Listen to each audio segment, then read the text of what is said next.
샬롬. 오늘도 하나님께서 우리에게 생명을 주셨으니 하나님을 더 사랑하며 또 하나님을 더 기뻐하며 하나님께 예배하며 살아가길 간절히 소망합니다. 저는 온누리교회를 섬기는 노치형 목사입니다. 우리는 관계 속에서 어떤 삶을 살아가기를 원합니까? 그 관계가 그냥 지나쳐버리는 그러한 관계로 남기를 원하십니까? 아니면 좀 더 깊이, 좀 더 세밀하게, 좀 더 사랑하며 좀 더 깊은 관계로 나아가기를 원하십니까? 그것에 대해서 하나님께서는 우리를 향해 우리는 깊은 관계다라고 말해 주십니다.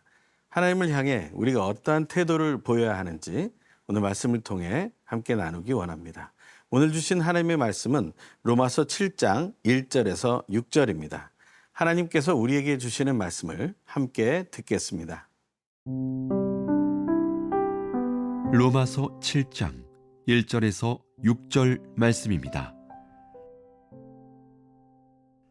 형제들아, 내가 법하는 자들에게 말하노니 너희는 그 법이 사람이 살 동안만 그를 주관하는 줄 알지 못하느냐.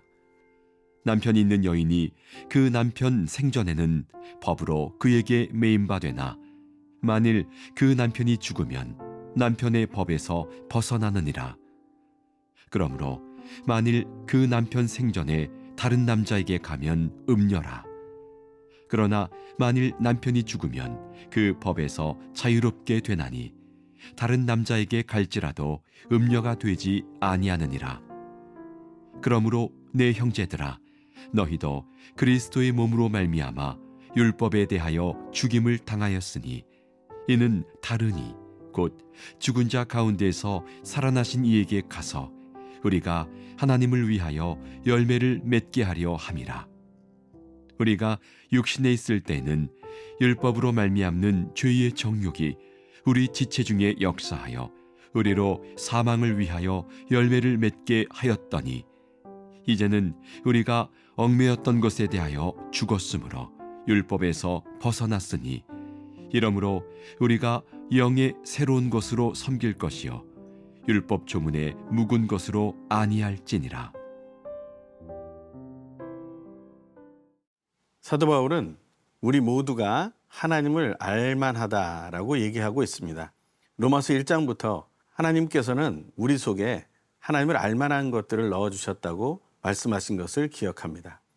하지만 하나님을 알면서도 하나님이 허락하신 법을 잘 알지 못한다면 그것은 우리의 아주 치명적인 문제가 될 것입니다. 하나님을 안다는 것은 우리 중심에 하나님과 소통하는 그러한 속성이 있다는 것이고 바로 그것은 창조 때부터 우리에게 주어진 하나님의 형상과 모양대로 창조된 하나님의 속성일 것입니다. 그것은 다른 말로 하면 하나님의 성품과도 같은 것이죠. 그것을 우리는 기억해야 합니다.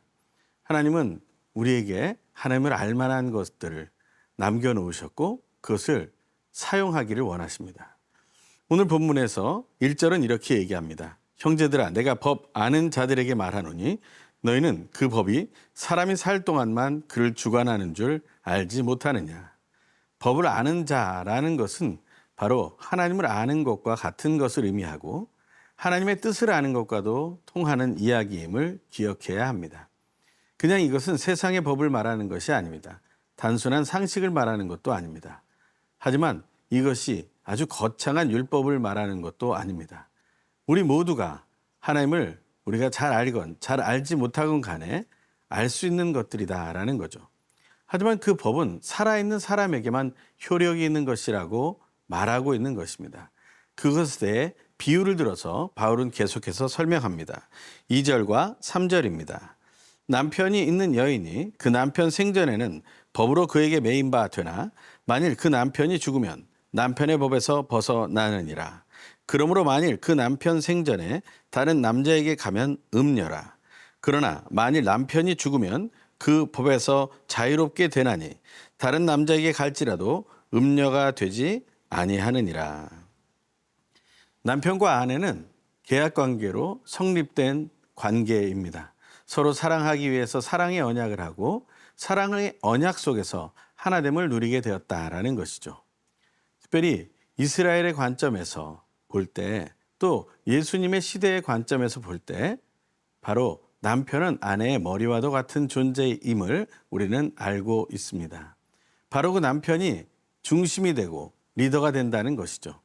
하지만 그것은 어떤 폭력이나 어떤 억압을 행사할 수 있는 자리에 있는 것이 아니다라는 것입니다.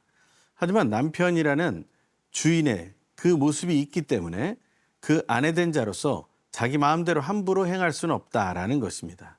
남편이 살아있는 동안에 그런 다른 남자에게 가게 되는 그런 일을 하게 되면 그것은 음행을 저지르는 것이 되고 그것은 음란을 죄악을 저지르는 것과 같다라고 말하고 있는 것이죠. 하지만 남편이 죽은 이후에는 그 아내된 자는 아내라는 존재의 증거 자체도 사라지게 되었다라는 것이죠. 그래서 또 하나의 여인으로서 다른 남자에게 가서 다시 삶을 시작할 수 있다라고 말하는 것입니다. 이것은 바로 계약적인 관계는 끝이 있다라는 것입니다. 하나님이 법으로 만드신 것은 법의 효력이 다할 때까지만 효력이 있다라는 것이죠. 율법의 특징은 무엇입니까? 바로 우리 속에 죄가 있다라는 것을 알게 해주는 것입니다. 그 죄가 있다라는 것을 알게 해주는 것이 바로 율법의 마침이 되는 것이죠. 우리가 죄가 있다는 사실을 알게 됐고 그것을 인정했다면 이제는 죄의 용서의 은혜의 자리를 갈구해야 하며 죄가 우리를 지배하지 못하도록 하는 삶으로 나아가야 하는 것이 우리의 모습일 것입니다. 이제 율법이 우리에게 죄를 가르쳐 주었다면 우리는 이제 새로운 믿음의 삶을 시작해야 합니다. 우리가 하나님과 더 깊은 관계로 나아가기 위해서 걸림돌이 되었던 그 죄악을 이제는 우리가 알게 되었고 그것을 벗어날 수 있는 방법을 누리게 되었다는 것입니다. 그 죄로부터 어떻게 벗어납니까? 바로 예수 그리스도의 십자가의 피를 믿음으로 그 구원자 예수님의 이름을 믿고 영접함으로 우리는 죄로부터 죽음으로부터 자유롭게 되는 것입니다. 그 자유를 체험하고 누리는 하루가 되길 소망합니다.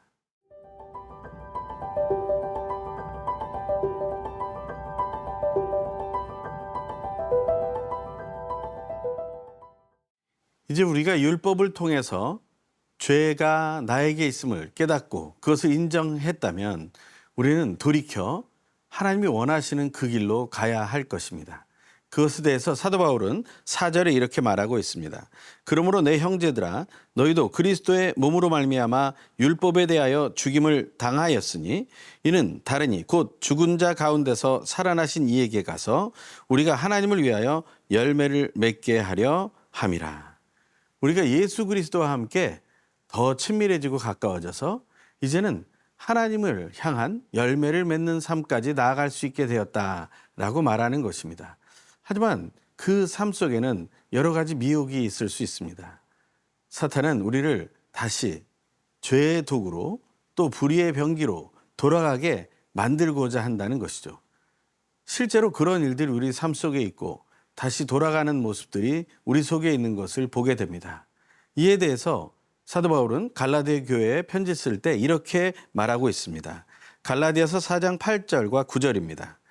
그러나 너희가 그때에는 하나님을 알지 못하여 본질상 하나님이 아닌 자들에게 종노릇 하였더니 이제는 너희가 하나님을 알 뿐 아니라 더욱이 하나님이 아신 바 되었거늘 어찌하여 다시 약하고 천박한 초등 학문으로 돌아가서 다시 그들에게 종노릇 하려 하느냐.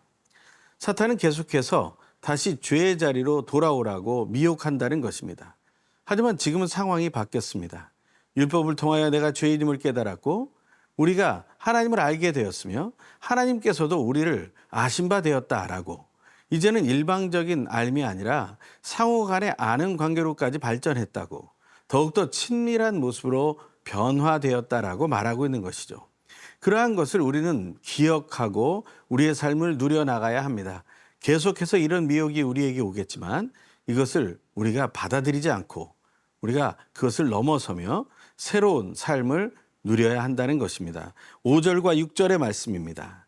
우리가 육신에 있을 때에는 율법으로 말미암는 죄의 정욕이 우리 지체 중에 역사하여 우리로 사망을 위하여 열매를 맺게 하였더니 이제는 우리가 얽매였던 것에 대하여 죽었으므로 율법에서 벗어났으니 이러므로 우리가 영의 새로운 것으로 섬길 것이요 율법 조문에 묵은 것으로 아니할지니라. 아멘. 사탄은 계속해서 이 율법에 묵은 것을 사용하려고 한다는 것이죠. 유효기간이 지난 것을 가지고 근근히 살아가게 하려고 한다는 것입니다. 다 닳아버린 배터리를 아무리 강조를 하고 또 자극을 준다고 해도 그 배터리는 활용될 수 없습니다. 율법은 그렇게 우리에게 무용한 것이 되었다라는 것이죠. 하지만 율법이 나쁜 것은 아닙니다. 그것은 거룩한 것이고 하나님이 주신 하나님의 뜻 가운데 속해 있으며 우리가 죄를 분간하고 알게 하는 그런 놀라운 역할을 했다라는 것이죠.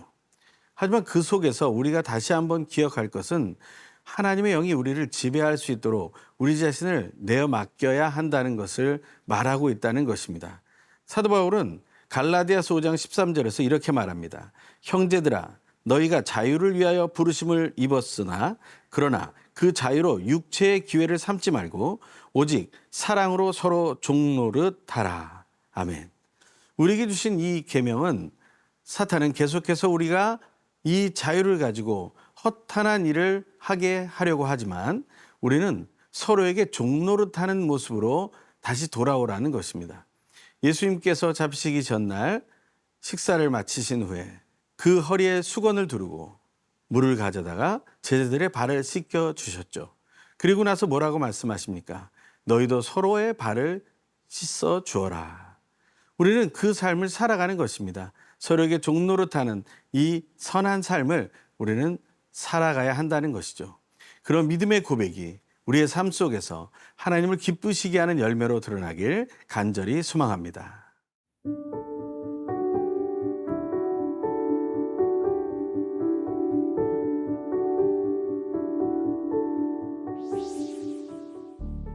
우리에게 자유를 주시는 하나님, 하나님을 알면서도 죄악에 빠져서 우상을 숭배하며 하나님 보시기에 음란한 삶을 살았던 우리의 삶을 회개합니다. 우리 모두의 죄악을 대신하여 예수 그리스도께서 사랑으로 그 몸을 희생하심으로 율법을 완성하셨음을 믿으며 더 이상 죄의 정욕의 지배를 받지 말고 하나님을 위하여 열매 맺는 삶을 살게 하소서. 예수님의 이름으로 기도드립니다. 아멘.